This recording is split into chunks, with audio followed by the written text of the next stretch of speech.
Hi, I'm Joshua Lysak. I'm the world's only award-winning, celebrity-recommended, #1 international best-selling, certified professional ghostwriter. I've ghostwritten more than 50 books, over 1,000 individual pieces of content, everything from blog articles to white papers to best-selling books, and of course, TED and TEDx speeches, as well as speeches for politicians, but that is a whole nother conversation. One of the things that I see so often in first drafts, even what the client would consider a final draft that just needs some proofreading, is anti-persuasion.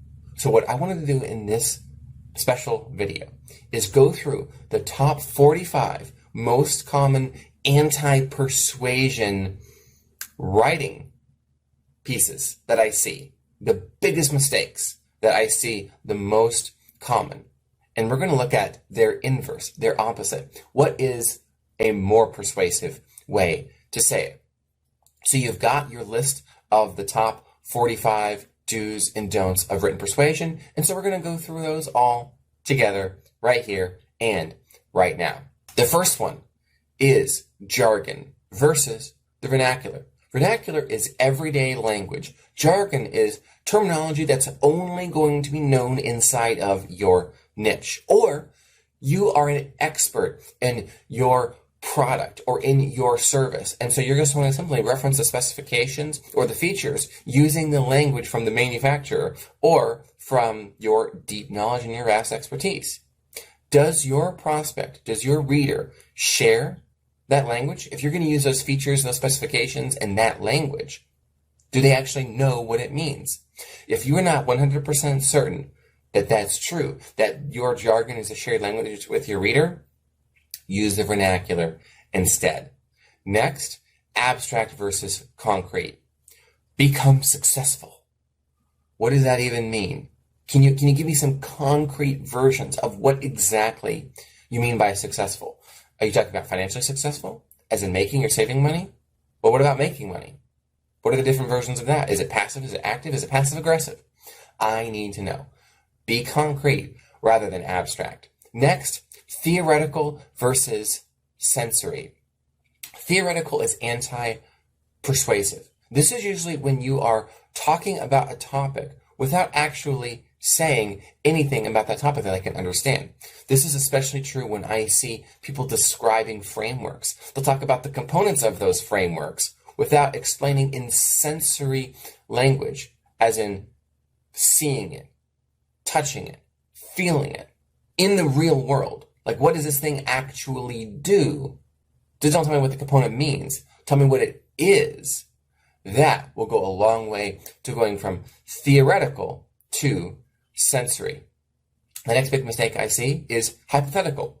Let's imagine, or suppose, well, could you give me a real life example from your life or from someone's life just like yours?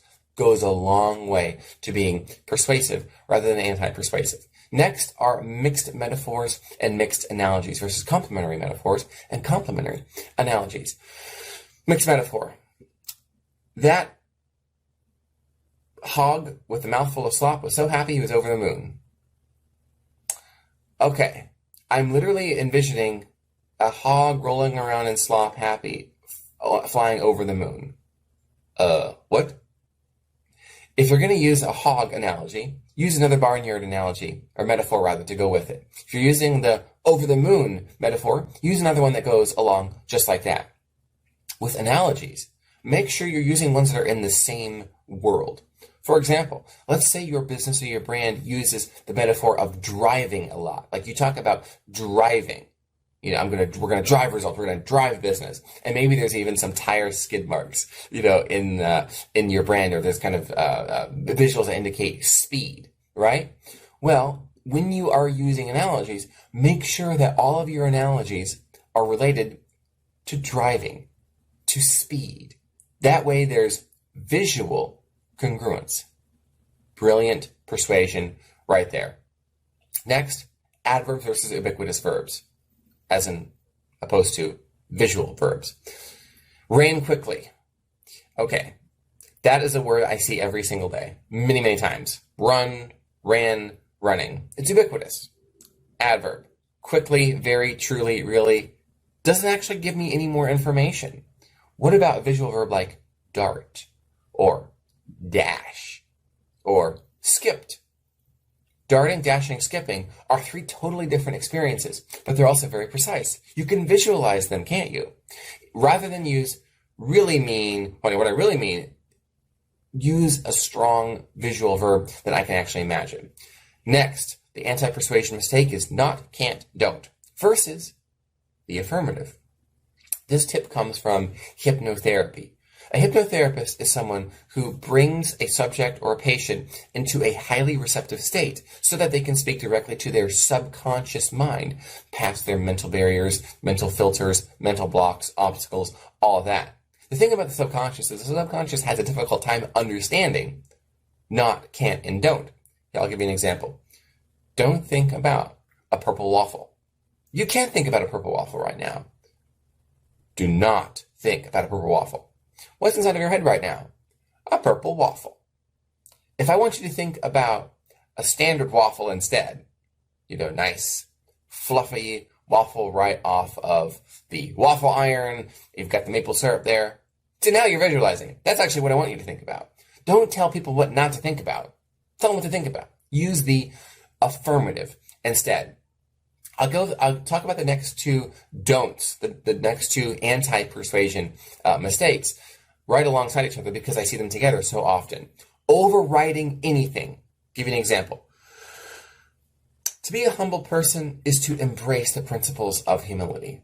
By embracing the principles of humility, you will demonstrate that you have a humble spirit. I have both overwritten that and I've underdeveloped it.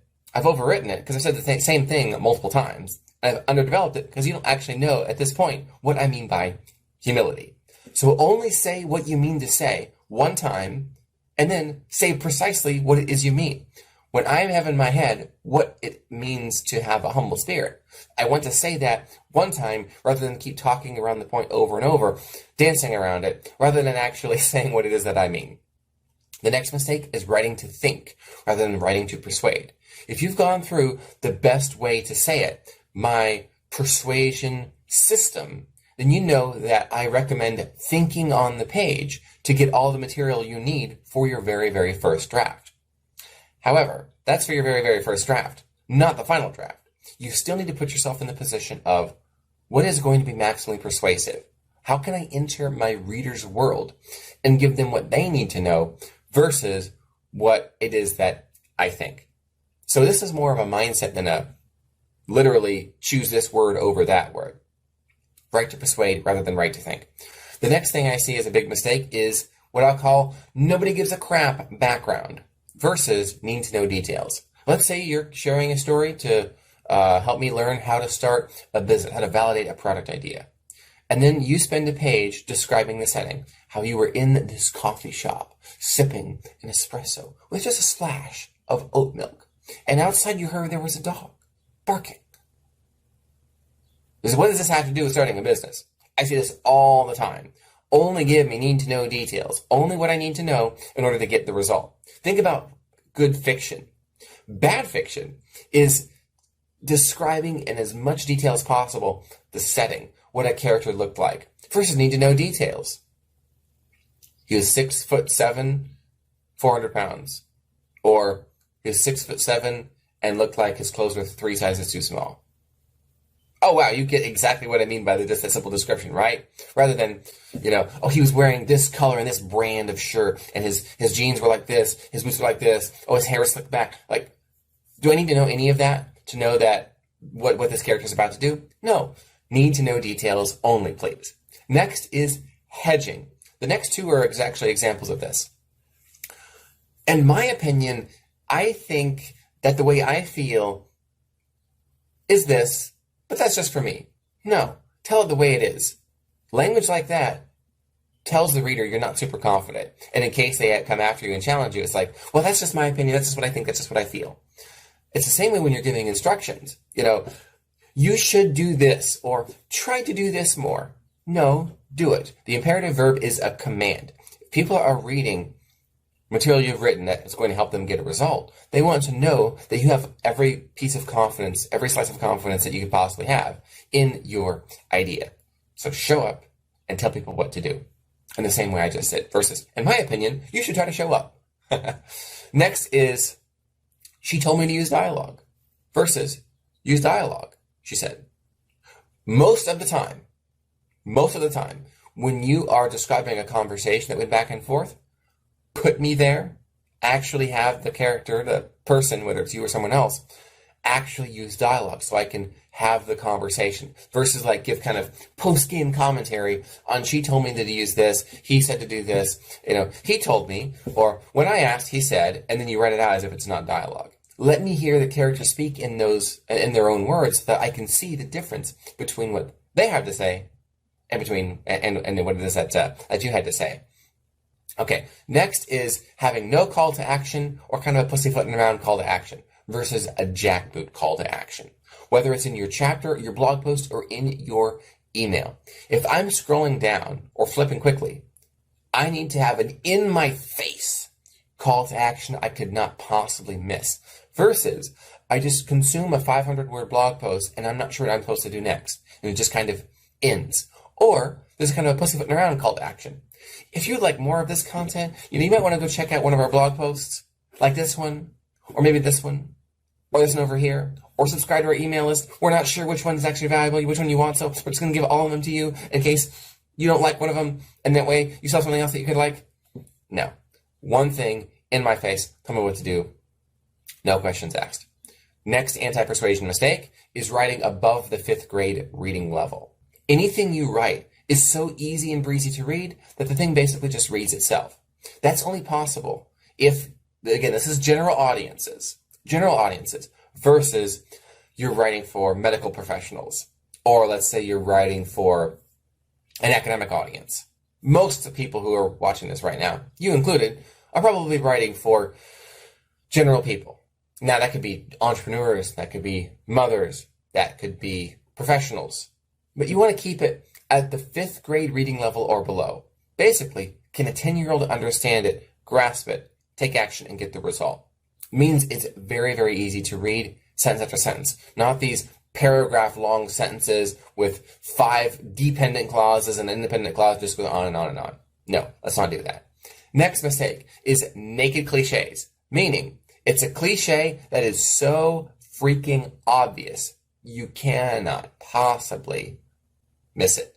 And it just makes you roll your eyes. You want to look away in shame at the fact that the author chose to use that cliche. It is better to be clear rather than clever. If you have a thought, I'm going to use a cliche here, and then maybe even say, I know it's cliche, but I had an author the other day, I was literally going through their content, and they had 3 of those on one page. I know it's cliche to say, but, and they said that they had the cliche there. That's not good. Not good. Be clear before being clever. Next is predictive but wrong. This is where you are saying, you're probably thinking right now, and then you put what you hope they're thinking, and it's not even close to what they're thinking. Now, predictive but right means you understand your audience enough that you know if you're saying, you're probably thinking, or right now you're feeling, you have enough market research backing you up. You had enough customer conversations that you know that what you're saying they're thinking is actually true. Next, rather than go from A, B, C, D, E, step by simple step with no step skipped, your instructions or your story, the way you're telling your story, is A to B, to G, to Y, back to L. It's all over the place. To have advice that people can follow, that they can take action on and get the result you promise, go from step by step, step to step, with no step skipped. Think about giving people instructions. This is the same as true for your story. Don't make me get lost in your story by telling one stage of your life, the next stage of your life, skipping way ahead, skipping even further ahead, coming back. It's just very difficult to follow. It's anti-persuasive. The next persuasion mistake is, bruh, I know that. WTF versus, wow, never heard it put that way before. So for example, I see this so often, is people giving advice that shows they don't actually know what they're talking about. This is usually what happens when a client I end up with had previously hired someone they found on a freelancer marketplace or platform who maybe they charge 1/10 of what I do, but they get 1/100th of the quality that they actually paid for. The client does. So it'll be like, the topic is how to use video marketing to grow your business. So the first piece of, the first tip will be something along the lines of, write compelling content. Oh yeah, no one has ever heard of that tip before. Or the next one will be, and then usually these will be dressed up like 3 killer tips to grow your audience and make money. Like, it's really got to be overblown, right? And then you actually read the tip and it's like, yeah, I learned that the very first time I ever got into this world. So that makes people lose incredible respect for you. If you're going to tell people what they already know, that shows you don't actually know anything useful and that your content is a waste of time. Probably 90% of business people that I see creating content to grow their businesses, their brands online, make this mistake. They give what they assume are tips, what they feel like are probably tips, and it's actually like, oh, I already know that. You have nothing useful to offer. It is customer repellent. Don't do it. Rather than that, give creative, unique, useful, even controversial takes. What are the opinions you have about content? So maybe with a video marketing example, maybe one of the things that you've learned is that people always want to see your face on videos. And they don't want to have just, audio with like a picture in the background overlaid that, right? Well, if that's a warning you want to give people, never, ever, ever use in your video marketing just an audio clip with a picture in the background, publish that to YouTube or Vimeo or a live Twitter video or Facebook or whatever. It's like, wow, that's actually interesting. I hadn't heard that before. Always go with never heard that before. It would be better to say 2 video marketing tips you've never heard before than 7 killer video marketing tips to decimate the competition and dominate your niche. I don't believe you if the first one is write good content. Use keyword research. Yeah, no, I already know that. But it could be better is the next anti-persuasion maneuver I see in content so often. Versus good enough is good enough. More so, good enough to get people to take action is good enough to get people to take action. So, but it could be better. This is where you belabor over and over and over again every single line, every single sentence. That is your ghostwriter's job, your editor's job to do that. If it's good enough to persuade, it's good enough to persuade. This is something where I use, is that the exact right preposition, line by line by line, and you never actually get the content out there to do anything for you. This also is about typos. You may have, in fact, noticed a couple of typos in this sheet. Guess what? I don't care. You know why I don't care? Because my clients don't care. An occasional typo does not cause any problems whatso-freaking ever. In fact, typos can often be a persuasion maneuver. You may have heard of the journalist and the filmmaker Michael Cernovich. His first book was called Guerrilla Mindset. It's basically about having a strong yet calm presence. Kind of like a mountain gorilla, silverback, for example. Now, in the first chapter, I counted no fewer than a dozen typos. In fact, that might have been back in the first 5 pages or so. Didn't stop him from selling 100,000 copies of his book in just a couple of years. People really don't care about typos. The one caveat to that would be is if you are publishing in, like, let's say a journal or let's say a major publication that has multiple editors going through, because then what you'll have is a comment. I can't believe there are all these typos and it passed all of these reviews. The editors of this publication must be terrible. So if you're publishing on your own blog or even in your own book, typos are not the big deal that they're cracked up to be. Unless you're like being published in Forbes, for example, in which case it makes Forbes look bad rather than simply just you, because everybody knows that there's typos. So could be better, could have every single freaking typo removed. Good enough to persuade is good enough to persuade.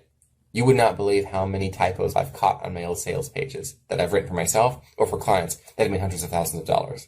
I was shocked that people would buy. But the fact is, the brain just kind of skips over the typo. In many cases, they never actually see it as they're reading. Okay, next one is ego without a cause versus why you already care. I see this a lot where people will talk about how great their idea is. Like, can you imagine using my idea in action? Imagine how great this is going to be for you. When I first discovered this idea, I was shocked by my own brilliance. You laugh. Happens all the time, especially when it's first-person accounts of people's success. Instead, tell me why I already care. Meaning, what's going on in my life? What are my concerns, my pain points that you can tie your idea to, that great thing you imagined, and show how I already care about the solution that you have come up with? Why is that important to me? Maybe you want to say, rather than say, imagine using my brilliant ideas in your world. I'm so impressed with myself. Rather than that, talk about imagine using this solution to relieve this burning pain point, to solve this persistent problem. Do that instead. Next is success doesn't scale versus systematizing your success. I actually have an entire, 10-minute training on just this anti-persuasion mistake on my YouTube channel. This is where you tell people exactly what you did to go from the land of suck to the mountain of success, step by single step. And a couple of the steps, it's impossible to repeat. You see this especially with hyper-successful entrepreneurs, experts in their niche, where they're telling you their story, and it's like, yeah, that doesn't scale. Meaning, you can't take that success story and then apply it to everyone else who's reading. Happens so often where, it just so happened I was at the this little cafe outside of this airport waiting for my flight, and I met a billionaire venture capitalist who gave me seed money for my startup. What's the advice there? Go to airport cafes and look for venture capitalists? That doesn't scale. Instead, systematize your success. So you could tell that story, and then maybe talk about a couple of other times in your life where it just so happened you met ultra-successful people who brought you your breakthrough. What's the pattern there? Put yourself in the company of your next breakthrough. That is a system I can repeat over and over and over, even from the comfort of my living room. I can join groups. I can participate. I can comment on celebrity entrepreneurs' YouTube videos. I can email them, thanking them for their advice. And that's the equivalent of the random chance airport cafe meeting. That is a success story that scales. Next, zombie modifiers. If you wish to reach this level of success, one of the components every person should have is level, component. These are called zombie modifiers. They just kind of lifelessly wander across the page. I got this idea from the philosopher and also writing teacher, Steven Pinker, best-selling author in addition. Rather than using these words that just kind of don't actually mean a whole lot, that's kind of like corporate language, have purposeful word choice. So this level of success, say all the time, this level of sophistication, this level of features. Okay, well, what do you mean by the level of success? Is it the amount? Is it the breadth? Is it the depth? Is it the width? What exactly do you mean by level of success? These components that you need. Is component actually the word that you should use there? Or is it element? Or is element and component, are they both too sophisticated words? Do you just simply mean a part or a piece? Should you say piece, part, component, element? Those words can all be used interchangeably. Which one do I mean? Choose the one that best describes exactly what it is that you mean, rather than, okay, I think this will work. Next is you should versus you must. You'll remember coming up with the should part earlier. This is more so about the urgency. You need to make it ridiculously clear why your readers must follow your advice. What's at stake? If I don't know what's at stake, then it's just a should. You're shoulding all over people. Don't should all over people. Explain why they must follow your advice. What is at stake? Rather than saying, hey, here's what you should do. Okay. Start a business. Get a raise. Get a better job. I was about to, get my nail polish out. You must not get nail polish out. Okay. Next is conscious bias. You've heard of unconscious bias, which it turns out, actually, if you look up the research, Doesn't exist. Unconscious bias is pseudoscience. You know why? Because it really can't be measured. You know that? Crazy, huh? Conscious bias. This is where you're actually using language that is consciously biased. It was a blind spot. That was so lame, right? Kind of cringe at both of those, right? Now, you want to be inclusive or you want to be offensive intentionally. Use inclusive language. So instead of blind spot, because that could be considered ableist, or lame, obviously also ableist, what's the inclusive version of those phrases? Or if you're the type of a person who is known for controversy, for being in your face, be offensive intentionally if that's what your audience really likes. Be super politically incorrect. Either be one or the other. But what's just the worst is someone who is known for having a politically correct platform. Maybe they're associated with an institution, or they work with the Fortune 500 and cannot afford to offend any single person. And there's just one or two things in there, this entire piece of content that is all about being inclusive, diverse, and equitable, and then they just drop what amounts to something that would get them canceled inside of their piece of content about being diverse, inclusive, and equitable. So either be 100% inclusive or 100% offensive, rather than send them to this middle ground. Next up is editing to edit versus editing to impact. I see this a lot when a writer or an author will hire an editor or a ghostwriter, again, from one of these freelance marketplaces, and they end up with me, with Joshua here, because it's like, I'm not sure if this editor actually did anything. And I look at the before and after. The client sends me the piece of content they wrote and then it was edited. And I see a bunch of prepositions moved around. I see going from the sentence construction being like noun, verb, preposition to preposition, noun, verb. Or you should really do this. Was changed to, really, you should do this. The person's editing just to edit because they feel like they're supposed to edit. There is no rhyme, reason, or impact here. Edit for impact. If it's not making it punchier, snappier, or clearer, don't change it. Next, does this look right versus does this sound? Does this feel right? This is another level of editing. And by level, what I mean here, so take my own advice, is depth to your writing. Does this look right? Okay, there's no typos, it's fine, it's good.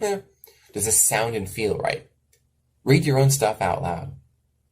To yourself. I do that all the time with my client stuff when I'm ghostwriting it. Does this sound right? And then based on how it sounds, how does it feel? That tip will just blow your mind as you use it. Next is, what else can I add versus what else can I cut? Most of the writing trainings out there does mention some version of this tip. So I will mention that I'm not the first to come up with this one right here. But I see this a lot. It's like, well, I got to say more. I'm not sure if I said enough. Wrong question. What else can I cut is the better question. It is better to be short, to be brief, rather than just to drone on and on and on, because then it looks like you're not super confident in what it is you had to say. Okay, next is targeting general audiences versus writing for the ideal reader. I see this all the time, especially for tips. Weight loss tips. Restrict your calories. Intermittently fast. A great way to lose weight is starting a business. If you want to start a business, the first thing you should do is, there's tens of thousands of different industries.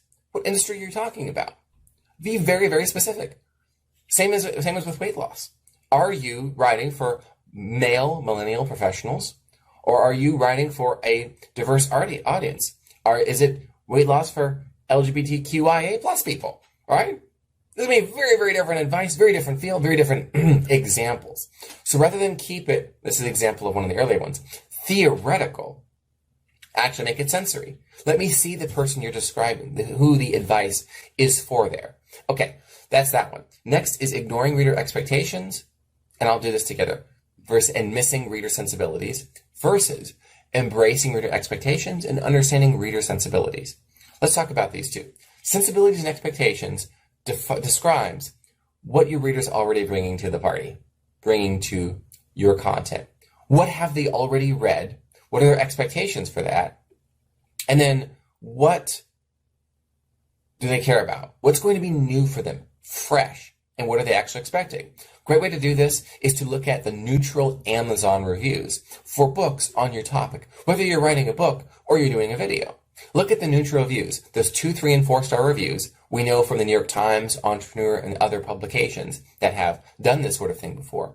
We know, they've done studies, that the 2, 3, and 4-star reviews tend to be the most trusted because it's, hey, I really like this part, but they gave me advice I already knew.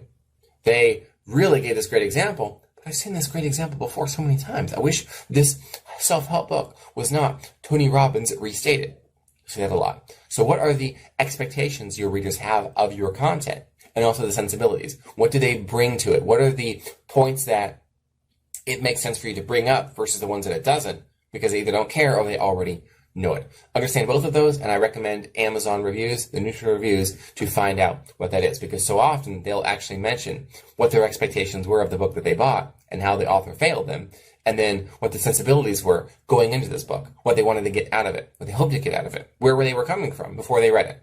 Next is more than 3 prepositions per sentence. In, of, for, because, between, by, in order to, 3 of these or fewer. Preferably fewer. Otherwise, the sentence is going on so long, each prepositional clause is its own thought. You don't want to have 4, 5, 6, 7 thoughts in a single sentence, because then I have to reread it again. It's better to be persuasive and anti-persuasive. Next is identical sentence structures. Subject, verb, period. Subject, verb, period. Subject, verb, period. Kind of feel like I'm reading the same thing over and over again, right? Versus balanced, varied. For balanced writing, varied writing, subject, verb, sentence construction, followed by just a verb, an imperative command, followed by compound sentence, begins with an adverb.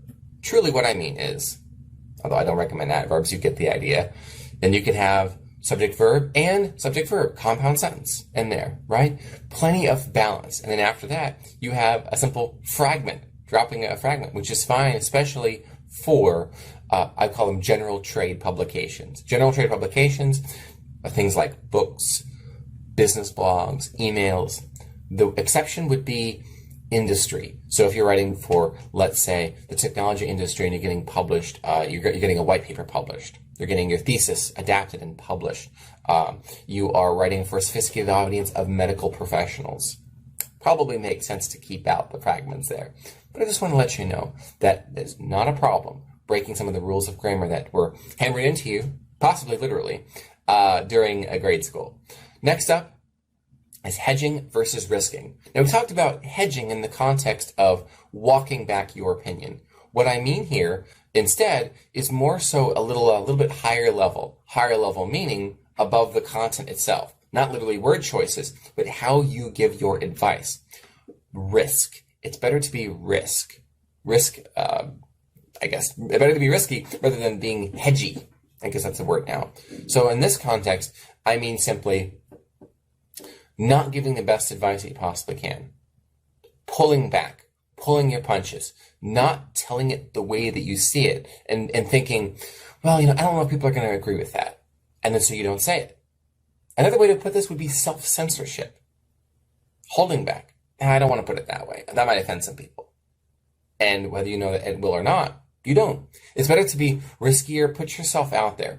Obviously not anything that's going to get you canceled or to get your tweet or your blog article get you viral in all the wrong ways. But it is better to refuse the urge to self-censor and hedge your bets, so to speak. And it's better to risk. And that will also gain more respect because you will come across as authentic, even the right kind of vulnerable, which builds trust and earns respect. Next is blended points versus siloed points. I see this often in listicles, kind of list articles, right? Top 7 ways to accomplish this. 10 tips for this. And by blended points, I mean the first 3 are kind of the same thing, right? So for example, going back to the, let's come up with the video marketing, great, top 5 tips to improve your video marketing, get more viewers and convert more into customers, whatever. Maybe the first one is about the audio, Make sure you have great audio quality. next tip after that is improve your audio quality in editing. Kind of the same idea there, isn't it?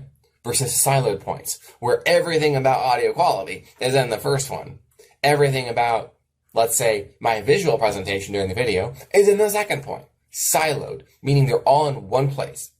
Think like grain in a silo, right? It's not like the grain is distributed all across and it's kind of free floating out there on the farm. Nope.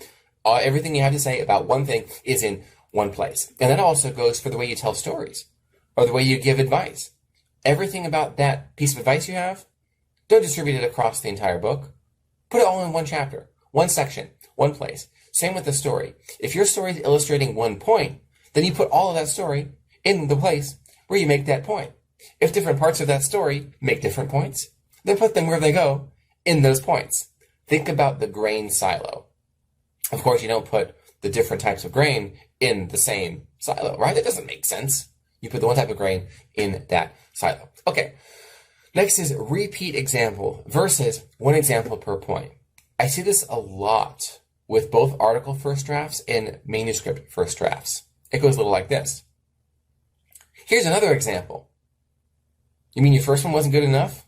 Or, I'll tell you another story. You mean your first one wasn't good enough? Choose the best example that makes your point and move on. Unless you're giving a different example for a slightly different point that is a subtopic of the main point. So maybe you have kind of a thesis for the article that you're writing or for the blog post or for the white paper. And there's different components of your system, let's say. In this case, I'm actually using the right terminology here. Your system has multiple components that all work together. So rather than give one example of your system, you could give an example of each of your components. Let's pick something simple like nutrition, for example. Well, you don't want to give one great nutrition example. You want to give maybe there's different parts of the body, different systems of the body that you're writing for. So maybe nutrition for immune support. You don't necessarily want to give one example. You want to give an example of, okay, well, what are the different types of foods? What are the different ways that these foods boost your immune system? The antioxidants, for example. Well, give an example for each of those different pieces. I think that makes sense to you. So, it's better to have one example per point, making sure you're actually having multiple points rather than give multiple examples for the same point, the same tip, because then I start to get lost and it's like, well, okay, you already made your point. Next is assuming readers agree rather than making the case for something. This applies to advice. This applies to a perspective you're sharing or a story you're sharing. Never assume that your readers already agree with you. Come from the position that you're making your case. And I see this a lot actually with sales pages, interestingly enough, where people describe the features of their product and then ask, would you like to buy it? Do your readers already know that they need this? Have you made your case for these features? Or do you just assume readers know that they need those features?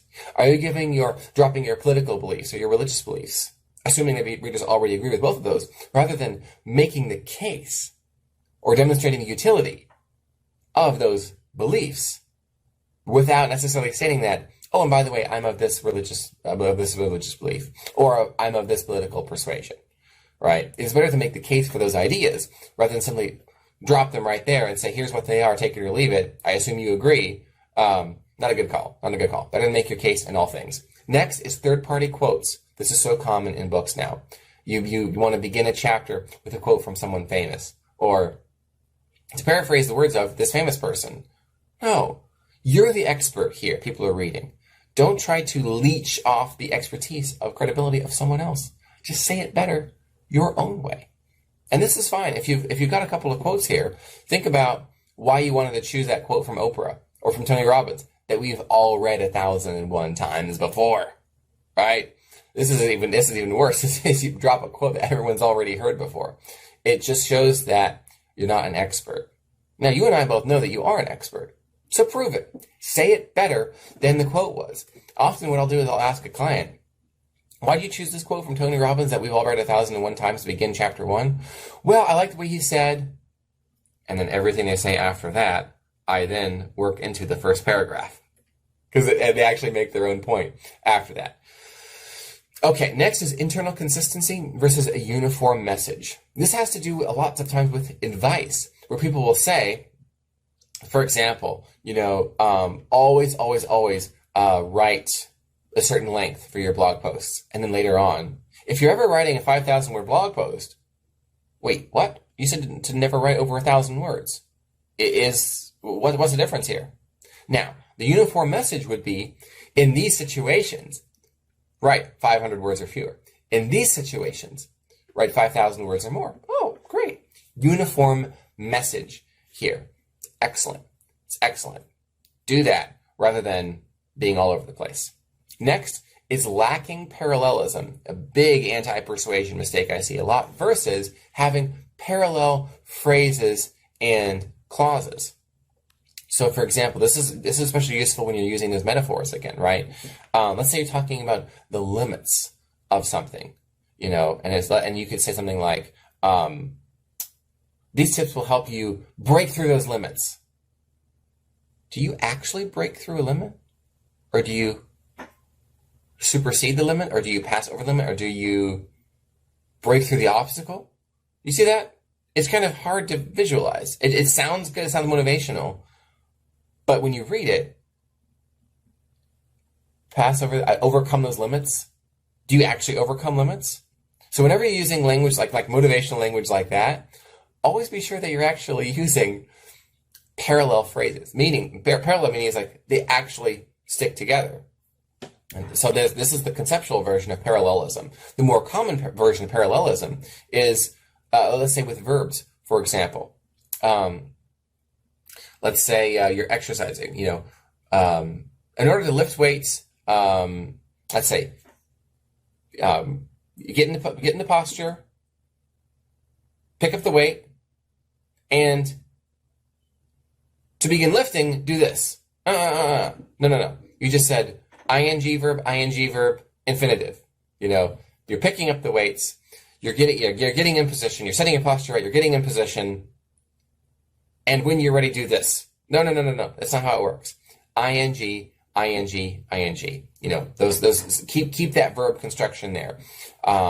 That's a more common version of parallelism, but I see most authors are great at that. It's the conceptual part where they'll say things like, we have to make sure you overcome, you have to overcome those barriers. Well, do you actually overcome barriers? Do you pass over those limits? Things like that. That is much better, a much more effective version of parallelism than just simply not going from running, flying to swim. And it's like, that's a little obvious. It's a conceptual version that I find is a little more problematic. Next, anti-persuasion mistake. Don't write in order to, so that, or even that, if to, or so, or the invisible that works just as fine. For example, in order to write better, so that you're able to, can I just say, so you're able to? Do I need the that even there? No. You'll also find that just the word simply that, if you remove it and you read it, it still makes complete sense. So if the sentence makes complete sense without the word that in it, remove that. Next is numbers. And I bring these in here because these irk so many people, especially if you're used to Chicago Manual Style. Within the publishing industry, Chicago Manual Style is the gold standard style guide. We always spell out years, 35 years rather than number 35. And I have the asterisk there because you'll see it oftentimes in marketing emails and in blog posts, and even in social media posts, numbers are actually used. The numerals are used. So 35, literally 35, rather than 35. That would be the exception here, simply because you want to save as much space as possible. When you're in a book versus you're writing a blog post, a little bit different. So for books, for chapters, spell out 35, spell out numbers below 100, unless you are writing a blog post or a marketing email. Same with percentage, always write out percent, the word. If you're writing a tweet, social media post, blog, marketing email, sales page, use the percentage sign. $100. It's better actually to, in any piece of content at all times, use the currency symbol, and then write it out. with the one exception being you're starting a sentence. You cannot start a sentence with a number, according to Chicago Manual of Style. Did you know that? Interesting. Leaving it up to readers means you don't tell them what you want them to do next, or what to think next, or to believe next, or what to change. Lead readers to where they want to go, to what they're supposed to do next, to what they're supposed to think, how they're supposed to think differently, and then how that is going to benefit them. Think about the result that they're going to get. That's how you lead people, is you describe, here is the promised land. Would you like to come with me? The promised land, meaning the benefits, the advantages of your idea, the way you're thinking about it, your belief system. Don't just simply state what it is and then get off the page and leaving it to readers to decide whether or not they want to agree with you or take that action, but lead them where they want to go. And then next, simply, the final one here, rather than simply doing ... do space dot when you're kind of doing like the ... there. This is Chicago Manual style stuff. Again, next is, rather than having, if you're having kind of a exclamation point with a question mark, other way around. You know, you're writing dialogue and you're like inexplicably, I don't understand this. You know, how could this be? You would actually write it question mark and then exclamation point. Exclamation point is considered terminal punctuation, so it always goes last. And then rather than having the text followed by the quotation, followed by the comma, the period, the punctuation, no. Punctuation goes inside. There are a few exceptions, but for most of what you'll be writing, it will always go inside rather than outside of the quotation. Simply by following this one-page persuasion sheet, you will find yourself 45 times more persuasive. Up to 45 times more persuasive. Isn't that amazing? Isn't that amazing? So go out there, write better, and persuade. Because life's short. Might as well be persuasive.